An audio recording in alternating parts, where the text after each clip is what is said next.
ब्रह्मश्री पितामह पत्री जी और grand master Prabodh Achyut sir को नमन करते हुए आत्म दीपो भवा के सीजन 6 में आप सबका तहे दिल से स्वागत है। योग भारतीय संस्कृति में कितना महत्व रखता है, ये किसी से छुपा नहीं है।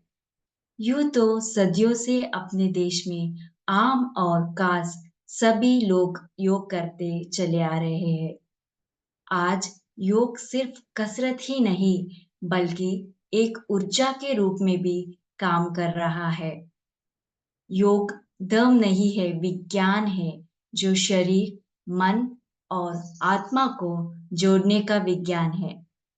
इन 11 दिनों में हम ध्यान के साथ साथ ज्ञान भी लेते हुए अपने अंदर इस ऊर्जा को उतारेंगे।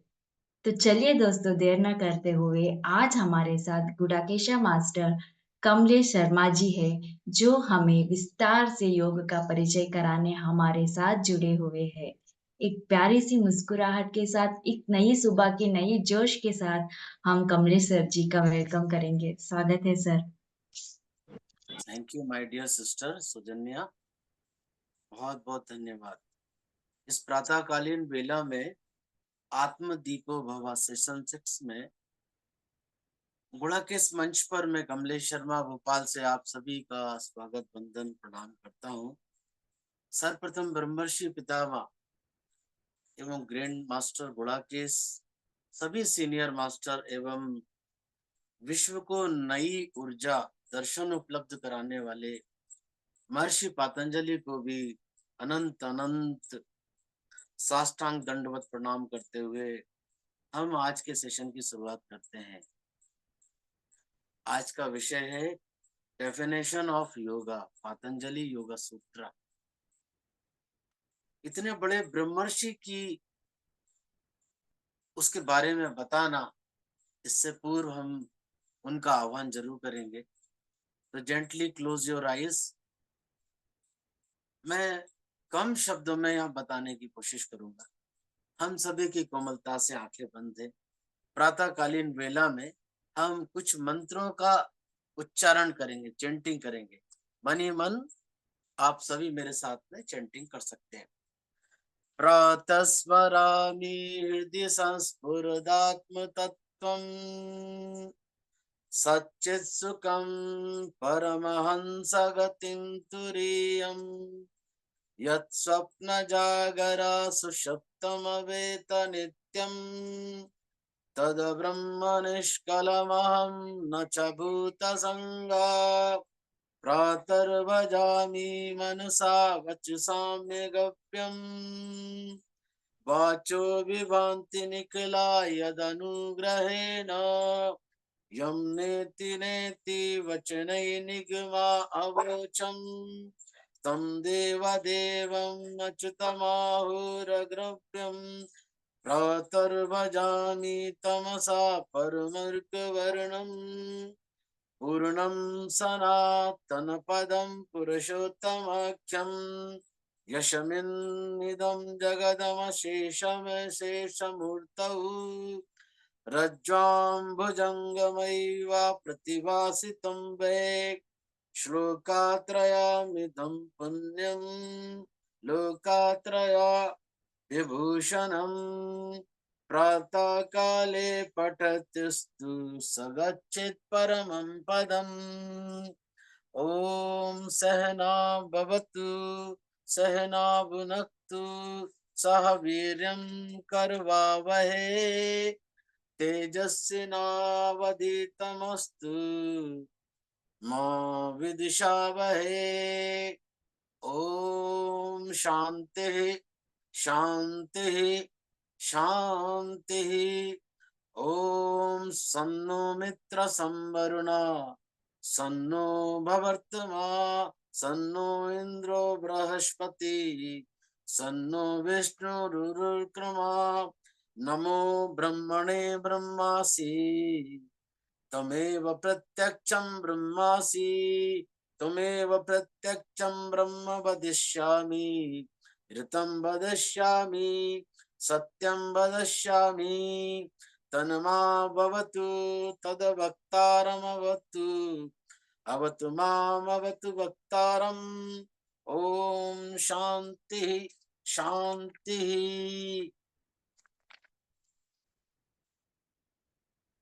ओम गुरुवे नमः। ओम परम गुरुवे नमः। ओम परापर गुरुवे नमः। ओम परमेष्टि गुरुवे नमः। ओम जगत गुरुवे नमः। ओम आत्मदेव गुरुवे नमः। ओम विश्व गुरुवे नमः। ओम आत्मने नमः। ओम अंतरात्मने नमः।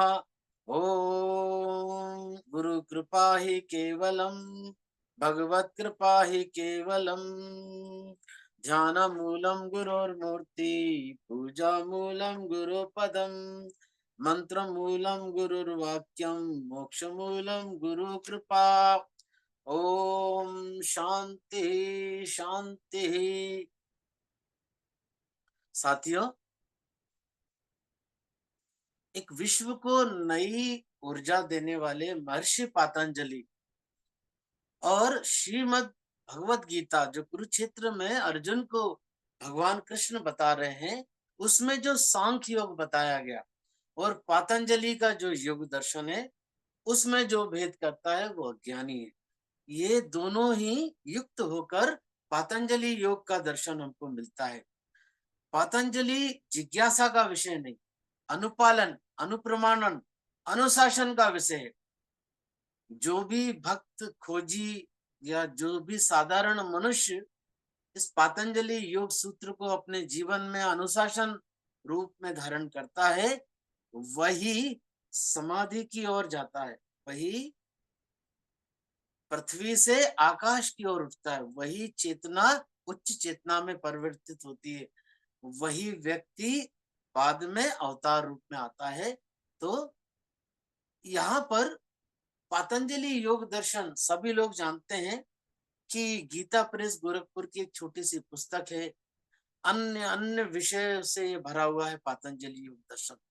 लेकिन यहाँ पर कुछ ही लोग जानते हैं कि हमारे ग्रैंड मास्टर जो गुड़ाकेश हैं, उन्होंने जो पातंजलि का 5वां पैटर्न है यानी निद्रा, इस निद्रा पर ही इस गुड़ाकेश को सारे विश्व को नई ऊर्जा देने के लिए हमारे सामने आए। ये बहुत कम लोग जानते हैं। जो मेरा शोध है अभी तक गुड़ाकेश साधना के बारे में, कि सर ने कैसे पातंजलि योग सूत्र को अपने जीवन में उतारा और फिर हम सभी को वो देने में लगे हुए हैं। तो इसके लिए हम आगे बढ़ते हैं कि पतंजलि योग सूत्र की चर्चा क्या बोली गई है, क्या कही गई है। यहाँ बता रहे हैं कि योग जो है पालन करने का विषय है और ये जिज्ञासा का विषय बिल्कुल भी नहीं है। हमने कई किताबों का अध्ययन कर लिया और उससे बिल्कुल भी ये उसका जो मर्म है वो कभी भी निकल कर नहीं आ सकता। उसका अनुपालन करना हमें बहुत ही आवश्यक है, अनिवार्य। और पतंजलि का ये योग योग नहीं है, केवल वह दर्शन है। और जो दर्शन है जिस पर जो प्रकाश डाला गया उसी की चर्चा के लिए आज हम सब यहाँ पर उपस्थित हैं। क्योंकि योग का कोई एक अर्थ नहीं है, अनेका अनेक उसके अर्थ है, मीनिंग से। लय योग, ध्यान योग, मंत्र योग, जप योग, हठ योग, तरह तरह के भक्ति योग, कर्म योग, ज्ञान योग। यानी जो जो भक्त को जो इन्फिनाइट से जो मिला, जो जिस समय उसके मन की जो चित्त की अवस्था रही, वो उसने उसको सामने प्रकट कर दिया। ये इस योग के जो तत्ववेत्ता है वो भगवान शंकर है, जो सर्वप्रथम सबसे आगे है। अभी भी स्पीड में वो योग दर्शन के नाम से उन्हीं का नाम लिया जाता है, इसलिए हम कहते हैं शिव शंभु। आगे हम चर्चा करते हैं कि वेद में, वेद से लेकर उपनिषदों में योग की बात कही गई और हमारे जो धर्म ग्रंथ हैं उसमें पुराण है और मीमांसा है, स्मृति है। इस सभी में इस योग के दर्शन का हमें उल्लेख मिलता है। और ये जो पूरे 18 पुराण है ये भरा पड़ा है योग दर्शन से। आगे चलते हैं कि गीता में तो योग की जो चर्चा का उल्लेख है वो प्रथम अध्याय से लेके अंतिम अध्याय तक दिया गया है कि हमें जीवन कैसे जीना है। यदि कोई मंत्र वेदता है तो उसको बोला गया कि आप मंत्र योग करो, जप योग करो। यदि कोई तंत्र का विद्यार्थी तो उसको बोला आप तंत्र योग करो, कोई यंत्र का है तो उसको बोले यंत्र। यानी जिसका जैसा जो भाव चित्त में उतर जाए उसे वो वैसा योग करना चाहिए। बड़े बिरले ही गुरु होते हैं जो उसका एक कॉम्बो पैक करके ग्रैंड मास्टर जैसे हमको देते हैं। इसलिए उनके द्वारा बताए गए गुणा के साधना को हमें अपने जीवन में जरूर अपनाना चाहिए। जो हमारा बेस ऑफ द स्पाइन है ये यूनिवर्स से कनेक्टेड है। इससे काफी सारे लाभ होते हैं।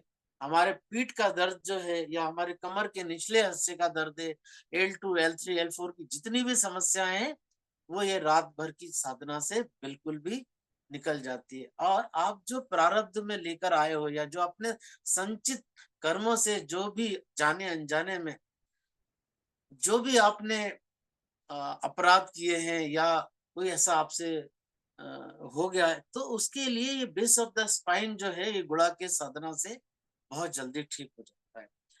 हम आगे चलते हैं कि इस योग को बताने से पहले इसका स्पष्ट अवधारणा करना यानी इसके बारे में हमें बताना होगा। पूरी किताबी ज्ञान का जो सार है वो एक ही है, अतः योगा अनुशासनम। यानी इस योग को जानने से पहले हमें अपने जीवन में अनुशासन जो भी बताया जाएगा मैं नेक्स्ट डे में कल उसके बारे में डिटेल में आपको चर्चा दे रहा हूँ। यहाँ एक थोड़ा सा एक प्रकाश डाला गया है। इसमें जो अरस्तु है सभी लोग जानते हैं कि जैसे ओशो फिलोसफर हुए हैं, पतंजलि फिलोसफर, इसी प्रकार हमारे अरस्तु भी। तो उन्होंने ये बताया कि जब भी आप किसी व्यक्ति को तार्किक शब्दों में बताते यानी मैं आपको बता रहा हूं तो उसको स्पष्ट करना होगा कि आप क्या बता रहे हो और उसका अनुसरण क्यों करना चाहिए, उसके अनुसरण को हमारे भीतर कैसे उतारना चाहिए। ये बहुत बड़ा उदाहरण है अरस्तु का। इसकी बुक्स आपको जरूर पढ़ना चाहिए तो आप इस योग दर्शन के बारे में भी थोड़ा बहुत प्रकाश उसमें से ले सकते हैं। आगे चलते हैं हम। तो योग दर्शन की परिभाषा क्या है? पतंजलि ने जो दिया वो बृहद है, वो विस्तृत है। वही वेद पुराण उपनिषदों का सार लाके उन्होंने दिया क्योंकि इन्फिनाइट से ही आया। उन्होंने भी गंगा जी के तट पर रहकर जो भी तपस्या करी, जो भी उन्होंने अपने जीवन में, तो आप देखते हैं कि आज बहुत बड़ी एक संस्था है ऋषिकेश में और मुंगेर बिहार में, सभी लोग जानते हैं शिवानंद सरस्वती जी का, सभी लोगों ने, ये सब पतंजलि योग सूत्र का ही है। आज इस योग का जो आवरण है ना वो कुंठा रहित हो गया है। पाश्चात्य जगत में जाकर, पश्चिम देशों में जाकर योग के अंदर एक आ की मात्रा जुड़ गई, योगा। और कई लोग, कई गुरु अपने आप को श्रेष्ठ बनाते हुए बहुत सारे पैसा, बहुत सारी फीस चार्ज करते हैं। लेकिन सही मायने में तो हमको पतंजलि योग दर्शन से बहुत कुछ सीखना चाहिए। और पतंजलि योग दर्शन का जो कॉम्बो पैक है यानी पांचवा पैटर्न है निद्रा का, उसी पर नींद पर नियंत्रण पाने की ये विधा जो है विश्व में एकमात्र ही गुरु है जो ग्रैंड मास्टर हमारे प्रभु सर है। इसलिए हमारे डिस्क्रिप्शन में जो नंबर दिए हैं, अगर आपको किसी भी प्रकार की कोई जिज्ञासा है या मेरे से आप पूछ सकते हैं तो जरूर मुझसे कांटेक्ट कीजिए, मैसेज कीजिए। हम आपको बताएंगे कि पतंजलि योग सूत्र का ये जो पांचवा पैटर्न है यानी निद्रा के ऊपर हमें कैसे काम करना। यानी आप इसी एक पैटर्न पर, इस एक पैटर्न को आप तोड़ देंगे तो आप अपने जीवन में काफी सारी खुशियां ला सकते हैं। आगे चलते हैं। ये पतंजलि योग दर्शन के बारे में बताने से पहले मैंने जो चैंटिंग की जो भी आह्वान किया वो क्यों है? हिंदू मैथोलॉजी के हिसाब से और सनातन संस्कृति के हिसाब से संस्कृत भाषा में ही पतंजलि योग सूत्र का बड़ा सुंदर वर्णन मिलता है। तो हम इस पर व्याख्या करने वाले हैं कि इसमें सबसे पहले जो गण पाठ आता है, जो लोग संस्कृत भाषा जानते हैं तो आप यदि गूगल पे करके देखेंगे या कोई बुक्स में अगर आपको मिल जाए तो बहुत अच्छी बात है। उस गण पाठ में पहला पाठ आता है देवादि गण। जो गण है उसे समझना होगा, इसके 10 गण है लेकिन मैं बहुत ही 2 या 3 गणों की यहाँ पर चर्चा करूंगा। उसमें से पहला जो गण आता है वो देवादि गण है, यानी देवत्व की यात्रा करने वाला, यानी साधारण से असाधारण बनना और असाधारण से देवत्व की यात्रा करना। इसकी एक धातु है, उसे यजु कहते हैं। अर्थात इसका मतलब है समाधौ। समाधौ यानी ऐसा योग दर्शन, ऐसा योग अनुशासन से जो आपको समाधि की ओर सने सने लेकर जाए, नीचे की ओर नहीं। नीचे की ओर तो मनुष्य राक्षस के तरीके से व्यवहार करता है, मगर देवता बनने के लिए बेस ऑफ द स्पाइन, मूलाधार चक्र से ऊपर की ओर उठना पड़ेगा। एक एक चक्रों से आपको ऊपर उठना। तो ये विधा हमारे ग्रैंड मास्टर जो प्रभु सर है वो बड़े ही सुंदर तरीके से, कई सारी टेक्निक है, मूवी टेक्निक है, वॉकिंग मेडिटेशन है, लाफ्टर है, एनर्जी योगा है, वगैरह वगैरह आदि आदि। और अभी बहुत सारा उनसे ये योग दर्शन आना बाकी है। तो हमको इसको समझने के लिए इसे हमें पालन करना होगा और हमें जुड़ना होगा। तो क्या बताया गया कि समाधौ यानी इस समाधि की अवस्था की ओर बढ़ना, धीरे धीरे अनुशासन से अपने जीवन में प्रातःकालीन उठ के चैंटिंग करना, प्रातःकालीन में। तो लेकिन हमारे ग्रैंड मास्टर तो रात 9 बजे से ही बिठा देते हैं सुबह 6 बजे तक। इसी में आपका ब्रह्म मुहूर्त और चारों मुहूर्त कंप्लीट हो जाते हैं। एक आनंद की, एक ब्रह्मानंद की, दिन भर व्यक्ति फुल ऑफ चार्ज रहता है, इतना आनंद आता है। आगे चलते हैं कि योग वह है जो समाधि की ओर ले जाए, वरना वो योग नहीं, वो योगा है। योगा मीन्स यानी सिर्फ आप बॉडी की फिटनेस के लिए कर। यहाँ पर ये समझना है कि शरीर को साधने के लिए थोड़ा बहुत योग तो जरूर है, मगर आत्मा को साधना के लिए, उसको जानने के लिए, उस इन्फिनाइट पावर को जानने के लिए समाधि की ओर जाना सने सने बहुत आवश्यक। आगे क्या बता रहे हैं, हम सोचते हैं कि सेकंड जो उसका गुण बताया, रुदाधिगण बताया, रुदाधिगण यजुर योग्य बताया। यानी जैसे हम ग्रैंड मास्टर बोलते हैं ब्रह्मर्षि पितामह कि हाथों को क्रॉस कीजिए, यानी जुड़ना, आपके चित्त को अपनी श्वासों से जोड़ देना।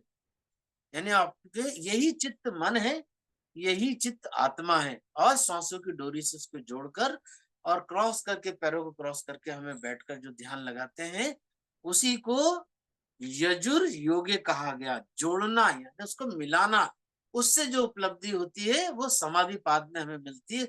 उसका हम विस्तृत वर्णन नेक्स्ट पार्ट में कर। अगला गण आता है चुरादि गण। ये धातु जो है संयम है, संयम ने, संयम से कोई काम किया जाए और संयम पूर्वक से जो साधना, वह योग कहलाती है, योगा नहीं कहलाती। स्पष्ट रूप से ये समझाया है। तो 3 जगह ये धातु हमको संस्कृत भाषा में, हमारी जो सनातनी पद्धति है, जिससे सारी भाषा निकल कर आई है, वहां पर इसका स्पष्ट उल्लेख मिलता है। पातंजलि ने पहली परिभाषा जो है दर्शन शास्त्र में दी, यानी जिज्ञासा शास्त्र नहीं। जिज्ञासा यानी एक नया साधक, एक व्यक्ति आता तो वो क्या करता है, वहां भी जाएगा, 10 जगह जाएगा, उसके मन में जिज्ञासा रहती है, मगर वो एक जगह ठौर नहीं है, यानी वो एक जगह नहीं रुक सकता। इसलिए वो दर्शन की उसको बहुत ज्यादा आवश्यकता है कि दर्शन में जो योग अनुशासन है, उसका पालन अनुपालन करना हमारे जीवन में बहुत जरूरी है। तो आगे वो बताते हैं कि यजु समाधौ यानी जो हमें समाधि की ओर ले जाए, यानी जो हमारा जो पैटर्न है ना, मन की चंचलता हो कि कैसे हमारा मन रैबिट की तरह चंचल हो जाता है और वो एक जगह स्थिर होते ही नहीं।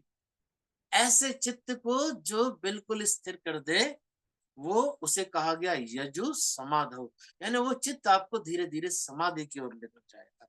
वही पातंजलि का योग दर्शन। आगे चलते हैं कि पातंजलि ने जो योग की परिभाषा दी, वो है अथ योग अनुशासन, जो मैंने पहले ही बताया। अथ योग, यही मंत्र है उसका, अथ योग अनुशासन। ये जिज्ञासा नहीं है, इसे पालन करना ही होगा बार बार इसको, कि ये इनबिल्ट यानी अंदर उतर जाए कानों से। क्योंकि गीता में जो सांख्य आया है, उस सांख्य में ही अपने आप में पतंजलि का स्पष्ट दर्शन मिलता है। तो क्या बताया सांख्य योग में कि महत है, यानी यूनिवर्सल कॉन्सेप्ट है। अब आपको मुझे गौर से सुनना, अभी तक तो किताबी ज्ञानों का मैंने एक छोटा सा विवरण आपको दिया। अब मैं असली बात पर आ रहा हूं, यानी उस समाधि के लिए हमें करना क्या होगा। तो यहाँ बता रहे हैं महत, महत, महत है यानी क्या है, इन्फिनाइट है, वो बस है। तो उसके नाम कुछ भी हो सकते हैं। गॉड आप उसको बोल सकते हैं, ईश्वर आप उसको, जो भी आप नाम दे, उस नाम से जो भी साधक भजता है, जो उसको अनुभूति में आता है, वो वेद शास्त्र पुराणों में या अलग अलग धर्मों की अनुभूति अपनी अभिव्यक्ति करता है। यानी वो क्या करता है, यूनिवर्सल कॉन्शियस में रहकर इस बात को जान लेता है कि वो शरीर नहीं है, वो केवल आत्मा है। फिर इसमें से इसी यूनिवर्सल कॉन्शियस से क्या होता है, अहंकार पैदा होता है। यानी जो पहला पुरुष है, जो परम पुरुष है, जो पुरुषोत्तम में भी उत्तम है, जब वो पहली बार शरीर धारण किया यूनिवर्सल कॉन्शियसनेस से, इन्फिनाइट पावर से, तो उसके सबसे पहले मन में आया अहंकार। उसके बाद यही अहंकार क्या करता है कि दोनों को मिलाकर मन पैदा करता है, जिसे हम चित्त बोलते हैं। बस इतना ही है, इसके अलावा कुछ भी नहीं है। तो हमने क्या समझा यहाँ पर कि पहला सूत्र है इसका, अथ योग अनुशासनम, यानी किसी चीज का आपस में जुड़ना और जिसका पैटर्न हमारी वृत्तियों के परे अनुशासन में जाकर उसका निरोध करना, यानी उसको खत्म कर देना, यानी डस्टर से उसको सने सने साफ कर देना। दूसरा सूत्र क्या दिया, योगश्च चित्त वृत्ति निरोधा। इस योग को करने से क्या होगा, हमारे मन के पैटर्न, जो हमारी वृत्तियां हैं, उसका निरोध होगा। इसलिए क्या कहा गया, दो ही सूत्र, अथा योग अनुसार, योग को अनुशासन से करना है। दूसरा, मन के पैटर्न को तोड़कर सने सने समाधि की ओर बढ़ना है। इससे क्या होगा, जो जानने वाला है, उस जानने वाले के स्वरूप में आप शुद्ध परमात्मा की अवस्था में अवस्थित हो जाएंगे, उसी में आप स्व प्रकट हो जाएंगे और आपका स्वदर्शन ही वो ब्रह्मानंद अवस्था में हो जाएगा। जेंटली क्लोज योर आईज, हम थोड़ी देर के लिए आंखें बंद करेंगे। ग्रुप की एनर्जी से कनेक्ट होते हुए महर्षि पातंजलि की जो सूरज की तरह रोशनी दे रहा है उनका योग, हमारे ग्रैंड मास्टर ब्रह्मर्षि पितामह, आप सभी जूम के माध्यम से सुनने वाले सीनियर मास्टर और सभी साथियों, इस ग्रुप की एनर्जी को फील कीजिए। Base of the spine centre, मूलाधार चक्र।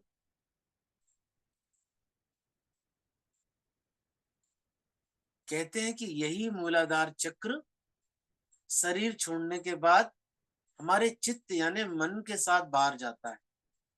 आत्मा कभी भी जन्म नहीं लेती, आत्मा कभी भी पुनः जन्म नहीं लेती। तो फिर जन्म कौन लेता, शरीर जन्म लेता है। शरीर के साथ वापस ये रूट चक्र आता है और जो चित्त में, जो उसके बॉक्स में काफी सारी अवधारणाएं, पैटर्न, वो सब वापस लेकर आता है। इसलिए इसको विश्व की ज्ञानाग्नि कहा गया है, दग्ध करना, यानी इसी रूट चक्र में। अगला आता है सेक्स सेंटर, स्वादिष्ठान चक्र में। शनि शनि ऊपर आइए, नाभि चक्र में, अनाहत हृदय चक्र में, विशुद्ध में, थर्ड आई में और सहस्त्रार चक्र में। जो आकाश तत्व, मेरा बताने का सिर्फ एक ही छोटा सा उदाहरण है कि base of the spine centre से हमको ऊपर की ओर उठना है। ऊर्ध्व मूलस्य अधश्च शाखम, गीता में स्पष्ट रूप से ये श्लोक दिया है, इसको जरूर पढ़ना चाहिए। पूरा ध्यान हमारी श्वासों पर, कृतज्ञता से हृदय का भाव लिए हुए हम इस योग दर्शन को अपने जीवन में अपनाएंगे। आपको केवल हमारे ग्रुप से जुड़ना होगा, आपको इस गुणा की साधना को समझना होगा, सीखना होगा। इसलिए तो सर ने पांचवा भाग निद्रा, उसके पैटर्न को तोड़ने के लिए गुणा की साधना बताई। हमारा अभी हाल ही में बेंगलुरु में वर्कशॉप होने जा रहा है, उसकी सारी डिटेल्स आप हमारे ग्रुप पे दिए गए नंबर पर ले सकते हैं। हमारे ग्रैंड मास्टर ने इस पतंजलि योग दर्शन का खूबसूरती से एक कॉम्बो पैक दिया है। तो हमको ज्यादा किताबी ज्ञान में उलझने की जरूरत नहीं है। जो साधना उनके द्वारा दी गई उसे जीवन में धारण कर रही है, अनुशासन कर रही है और अपने जीवन में ढेर सारा आनंद पाई। बहुत सारे पैटर्न से मुक्ति पाने के लिए गुणा की साधना बहुत जरूरी है। मैंने भी अपने जीवन में विगत 2 वर्षों से काफ़ी आनंद पाया है और अभी भी मैं सतत रूप से, निरंतर रूप से साधना को कर रहा हूँ। इसीलिए सर ने पहले गुणा के साधना से पहले ट्रेन योर माइंड, यानी चित्त की वृत्ति, यानी जो माइंड है, पहला जो मन है, उस पर काम किया, उसकी टांगे कैसे तोड़ी जाए, उसके लिए यानी उसको ट्रेनिंग कैसे दिए जाए। सबकॉन्शियस माइंड में जो पीछे वाला हिस्सा है हमारे सिर के भागरी का, जिसे पिट्यूटल ग्लैंड बोलते हैं, वो वहाँ कोई भी अवधारण, वो किसी भी प्रकार की उसको नॉलेज नहीं, वो असंप्रज्ञात है। इसलिए कहा गया 2 समाधि लगती है, एक लगती है संप्रज्ञात समाधि, दूसरी लगती है असंप्रज्ञात, यानी वो नोइंग है, उसे कुछ भी नहीं पता। धीरे धीरे अपने हाथों को मलते हुए अपनी आंखों पर रखेंगे और feel the energy, group energy. आपकी जो भी इच्छा हो वो इसी एनर्जी से आप मांग सकते हैं। अपना समय लेते हुए बाहर आइए। मैं ज्यादा समय ना लेते हुए अपनी वाणी को विराम करता हूँ। मुझे इतना प्रेम से सुनने के लिए और मेरे ग्रैंड मास्टर को इस प्लेटफॉर्म पर मुझ पर उन्होंने विश्वास प्रकट किया, उसके लिए मैं उनको साष्टांग दंडवत प्रणाम करता हूँ। मेरे सभी सीनियर मास्टर के हृदय में बैठे उस परमा सत्ता को, परम सत्ता को साष्टांग दंडवत प्रणाम करते हुए आप सभी को मेरा प्यार भरा नमस्कार। Thank you. Over to you.